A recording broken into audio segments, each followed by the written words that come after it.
അങ്ങനെ നമ്മൾ പ്രതീക്ഷ വാർത്തകൾ തന്നെ വന്നെത്തി. നമ്മുടെ അർജുൻ്റെ വണ്ടി അത് കണ്ടെത്തിയിരിക്കുന്നു എന്നാണ് അറിയാൻ പറ്റുന്നത്. അത് പുറത്തെടുക്കാൻ പറ്റിയിട്ടില്ല.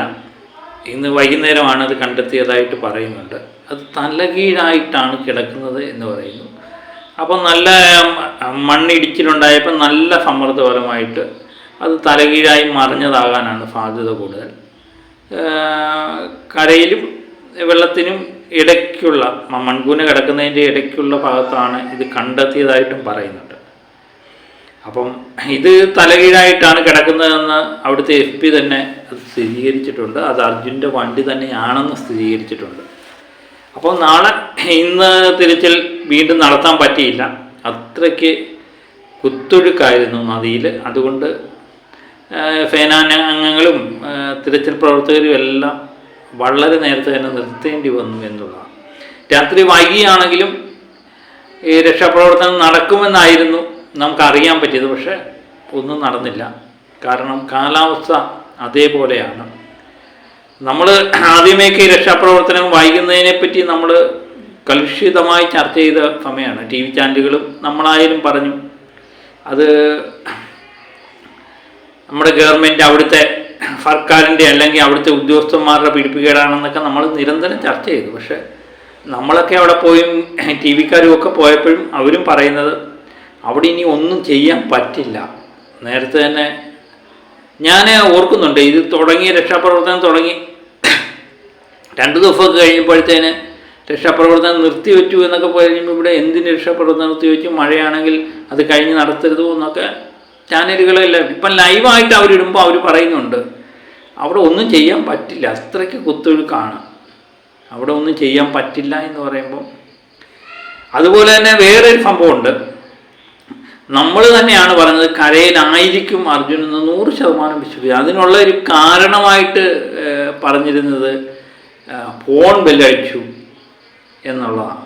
അതുപോലെ വണ്ടി സ്റ്റാർട്ടായിട്ട് അറിയാൻ പറ്റുന്നുണ്ട്. അങ്ങനെയൊക്കെയുള്ള കാര്യങ്ങളായിരുന്നു നമ്മൾ പറഞ്ഞത്. എനിക്ക് തോന്നുന്നു നമ്മുടെ മാധ്യമങ്ങളായാലും നമ്മൾ തന്നെയായാലും വിശ്വസിച്ചത് ഒരു കാരണവശാലും നദിയിൽ പോകാൻ സാധ്യതയില്ല. പക്ഷെ അന്നും കർണാടക സർക്കാരിൻ്റെ പ്രതിനിധികൾ പറഞ്ഞത് ഒരു കാരണവശാലും മണ്ണിലുണ്ടാകാൻ സാധ്യതയില്ല, അത് നദിയിൽ തന്നെ ആയിരിക്കും വണ്ടി എന്ന് അവർ പറഞ്ഞു. പക്ഷേ നമ്മളത് ഉൾക്കൊള്ളാൻ പറ്റിയില്ല. പക്ഷെ നമ്മുടെ MLA പറയുന്നുണ്ട് അന്ന് അവർ പറഞ്ഞത് ആയിരുന്നു ശരിയെന്ന്. ഇപ്പം നമ്മൾ MLA പറയുന്നത് കേട്ടു ഒരു വാർത്താ ചാനലിൽ. അപ്പോൾ അങ്ങനെ വൈകാനുള്ളൊരു കാരണം നമ്മുടെ ഒരു കടുംപിടുത്തമായി എന്നുള്ളതും, അത് നമ്മൾ കടുംപിടുത്തം പിടിച്ചതിൻ്റെ ഒന്നാമത്തെ കാരണമായിട്ട് എനിക്ക് തോന്നിയെന്ന് പറഞ്ഞാൽ ഈ ഫോൺ ബെല്ലടിച്ചു. വെള്ളത്തിലായിരുന്നെങ്കിൽ ഒരു കാരണവശാലും ഫോൺ ബെല്ലടിക്കത്തില്ല എന്നൊരു തോന്നൽ തന്നെയാണ്. അതാണ് നമുക്ക് വെള്ളത്തിലല്ലായിരിക്കുമെന്ന് നമ്മൾ 100% ഉറപ്പായിട്ട് വിശ്വസിക്കാനുള്ളൊരു കാരണം.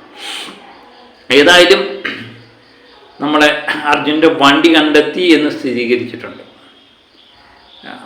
അർജുനെ നിമിഷങ്ങൾ ഇനി ഇങ്ങനെ കാത്തിരിക്കുകയാണ് അല്ലേ. അപ്പം നാളെ രാവിലെ തന്നെ ഈ കുത്തൊഴുക്ക് ഭയങ്കര, അവിടെ ഈ ലൈവായിട്ടുള്ള ചാനലുകളെല്ലാം പറയുന്നു. ഇന്ന് ആദ്യമേ ഒന്നും ചാനലുകൾക്കൊന്നും ലൈവ് കൊടുത്തില്ലായിരുന്നു. പിന്നെ അതിന് ശേഷമാണ് അവർക്ക് അവിടെ പോകാനും ഒക്കെ പറയുന്നത്. അന്നേരം അവരൊക്കെ പറയുന്നത് ഭയങ്കര കുത്തൊഴുക്കാണ്. മുങ്ങൽ വിദഗ്ധന്മാരൊക്കെ അവിടെ പോയിട്ട് ഒന്നും ചെയ്യാൻ പറ്റാതെ അവർ തിരിച്ചു കയറുന്ന നിസ്സഹായമായ ഒരവസ്ഥയുണ്ട്. അത് നമ്മൾ കണ്ടില്ലെന്ന് കഴിക്കില്ല. അവിടുത്തെ മണ്ണൊക്കെ ഇപ്പം നമ്മൾ ലൈവായിട്ട് മഴയൊക്കെ കണ്ടു കഴിയുമ്പോഴേ എന്താ മഴയല്ലേ. അവിടെ മഴ ഒരു ദിവസം പോലും, ഇത് തുടങ്ങിയ പിന്നെ ഒരു ദിവസം പോലും മഴയില്ലാത്ത ദിവസമില്ല. അത് പെയ്യുന്നതെന്ന് പറഞ്ഞാൽ ശക്തമായ മഴയുമാണ് പെയ്യുന്നത്. അപ്പം മണ്ണിടിച്ചിൽ ഉണ്ടായിരിക്കുന്നു. അത് ഈ ശക്തമായ മഴയിലാണ്. നേരത്തെ ആദ്യമേ തന്നെ ഇതിൻ്റെ തുടക്കം ഉണ്ടായി എന്ന് ചില വീഡിയോകളൊക്കെ പ്രചരിക്കുന്നുണ്ട്. കാരണം ഇതിൻ്റെ തുടക്കം ചെറിയ രീതിയിൽ മണ്ണിടിച്ച് വരുന്നതായിട്ട് പല ചാനലുകളും അത് ഇട്ടിട്ടുണ്ട്. അതൊരു ബ്ലോഗ് ചെയ്യുന്ന ഒരാളെ എടുത്ത് അദ്ദേഹത്തിൻ്റെ യൂട്യൂബിൽ അത് പങ്കുവെക്കുകയൊക്കെ ചെയ്തിട്ടുണ്ട്.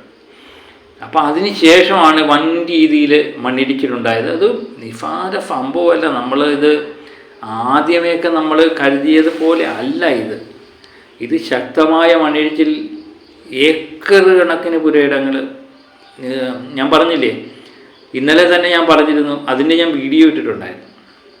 മറുകരയിലുള്ള 3-4 കുടുംബങ്ങൾ തന്നെ ഇല്ല. ആഹാരം വെച്ചുകൊണ്ടിരുന്ന ആൾക്കാർ തന്നെ അപ്രത്യക്ഷമാകുന്ന അവസ്ഥ.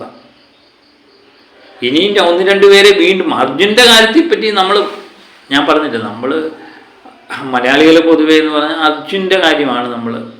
പക്ഷേ അത് വീണ്ടും 2 മനുഷ്യജീവനുകൾ ഇതിൻ്റെ ഉള്ളിൽ കിടപ്പുണ്ട് എന്നുള്ളതാണ്. നാഗരാജ അങ്ങനെയാണ് ഒരു ഡ്രൈവറുടെ പേര്, വേറെ ഒരാളും കൊണ്ടുണ്ട്. അപ്പോൾ അവരെയും കണ്ടെത്തിയിട്ടില്ല എന്നുള്ളതാണ്. അപ്പോൾ അവരുടെ ബന്ധുക്കളൊക്കെ ഇങ്ങനെ പറയുന്നത് കേട്ടു, അതിനകത്ത് ചാനലിൽ ലൈവായിട്ടൊക്കെ പറയുന്നത് കേട്ടു. മലയാളികളെല്ലാവരും കൂടെ വന്ന് അർജുനെ തിരയുന്നു. ഞങ്ങളുടെ നാഗരാജാവിൻ്റെ നാഗരാജ് എന്നാണ് തോന്നുന്നു. നാഗരാജിനെ പറ്റിയുള്ള യാതൊരു വിവരവും കിട്ടിയിട്ടില്ല എന്ന് അവരും പരിതപിക്കുന്നത് കണ്ടു. എല്ലാ മനുഷ്യജീവനുകളാണ്. 2-3 മനുഷ്യജീവനും ഇപ്പോഴും മണ്ണിനടിയിൽ കിടക്കുന്നു. എന്താണെന്നറിയില്ല. അപ്പം നമ്മൾ വലിയ പ്രതീക്ഷയിലാണ് ഇപ്പോഴും കാത്തിരിക്കുന്നത്. ഒരു ജീവൻ്റെ ചെറു കണിയെങ്കിലും അർജുനിൽ ശേഷിച്ചിട്ടുണ്ടെങ്കിൽ അല്ലേ, എല്ലാ മലയാളക്കരയുടെ എല്ലാ പ്രാർത്ഥന, ലോകമെമ്പാടുമുള്ള എല്ലാവരുടെയും പ്രാർത്ഥനയുണ്ട്. ചെറിയ കണിയെങ്കിലും ഉള്ളിൽ അവശേഷിക്കുന്നുണ്ടെങ്കിൽ നമുക്ക് രക്ഷപ്പെടുത്താൻ പറ്റുമെന്നൊരു വിശ്വാസമാണ് നമുക്ക്. അപ്പം വൈകി പോയിരിക്കുന്ന കാര്യം 9-ാം ദിവസമായി. ഞാൻ പ്രതീക്ഷ കൈവിടുന്നില്ല. നമ്മൾ എന്താണ് ഞാൻ പറയേണ്ടതെന്ന് എനിക്കറിയില്ല. നാളെ ഇത്രയും ദിവസം നമ്മളിത് കണ്ടെത്താത്തതിൻ്റെ ഒരു ടെൻഷനായിരുന്നു. നാളെ ഇത് കണ്ടെത്തുമ്പോൾ, നാളെ ഉള്ളിലേക്ക് പോയി അർജുനെ കണ്ടെത്തുമ്പോൾ എന്താണ് അവസ്ഥ എന്ന് നമുക്ക് ഓർക്കാൻ കൂടി വയ്യാത്തൊരവസ്ഥയാണ്. എപ്പോഴും നമുക്ക് ആഗ്രഹിക്കാം അല്ലേ, നമ്മൾ മനസ്സുകൊണ്ട് ആഗ്രഹിക്കുന്നു, ചെറിയ ജീവൻ്റെ ഒരു കണിക അവന് ശേഷിക്കണേ എന്ന് മാത്രമേ നമുക്ക് ആഗ്രഹിക്കാൻ പറ്റൂ. അത് നടക്കട്ടെ. അങ്ങനെയെങ്കിൽ ഞാൻ പറഞ്ഞില്ലേ, ഈ ലോകത്തിൻ്റെ മൊത്തം പ്രാർത്ഥന അവനോടൊപ്പം കാണും.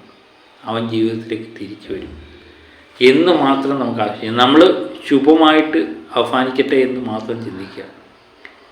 അപ്പോഴും ഞാൻ പറയുന്നത് 9 ദിവസം പിന്നിട്ടിരിക്കുന്നു എന്നുള്ളത് അല്ലേ. അത്ഭുതങ്ങൾ സംഭവിക്കുമായിരിക്കും അല്ലേ, സംഭവിക്കട്ടെ. ആ പ്രതീക്ഷ തന്നെയാണ് നമ്മൾ കാത്തിരിക്കുന്നത്. അപ്പം കാസർഗോഡ് MLA ആണെന്ന് തോന്നുന്നു, MLAയും പറഞ്ഞത് നമുക്കങ്ങനെ തന്നെ ചിന്തിക്കാമെന്ന് തന്നെയാണ്. അത് നാളെ ഏതായാലും ഇതിനെല്ലാം ഇത്രയും നാൾ നമ്മൾ ടെൻഷൻ അനുഭവിച്ചു. ഞാനിത് 2-3 വീഡിയോ തുടർച്ചയായിട്ടിരുന്നു. നമുക്ക് വേറെ വീഡിയോകളൊന്നും ഇടാൻ തോന്നുന്നില്ല. അർജുൻ നമ്മളുടെ കൺമുമ്പിൽ നിൽക്കുമ്പോൾ നമുക്ക് വേറെ ഒരു വീഡിയോയെ പറ്റി ചിന്തിക്കാൻ വയ്യ. ചാനൽ തുറന്നു കഴിഞ്ഞാൽ ചാനൽ മൊത്തം ഇത്, പത്രങ്ങൾ മൊത്തം ഇത്. മലയാളികൾ 2 പേര് തമ്മിൽ സംസാരിച്ച് തുടങ്ങിയാലും അവസാനം അർജുനിൽ വന്ന് നിൽക്കുന്നു എന്നുള്ളതാണ്. അത്രമേൽ നമ്മളെ സ്വാധീനിച്ചിരിക്കുന്നവൻ. അതുകൊണ്ട് നാളെ ആ നിർണായകമായ ദിവസം അത് ശുഭമായിട്ട് അവസാനിപ്പിക്കട്ടെ എന്ന് മാത്രം ആഗ്രഹിച്ചുകൊണ്ട് നമുക്ക് നാളെ മറ്റൊരു വീഡിയോയുമായി എത്താം. ഓക്കെ, അതൊരു നല്ലൊരു വീഡിയോ ആയി മാറാൻ യാതൊരു ടെൻഷനും ഇല്ലാതെ ചിരിച്ച മുഖത്തോടെ എനിക്ക് ചെയ്യാൻ പറ്റട്ടെ എന്ന് മാത്രമേ ഞാൻ ആഗ്രഹിക്കുന്നുള്ളൂ. എല്ലാവരും അതിനുവേണ്ടി ആഗ്രഹിക്കുക, പ്രാർത്ഥിക്കുക. അപ്പം മറ്റൊരു വീഡിയോയുമായി വീണ്ടും എത്താം. Okay, by.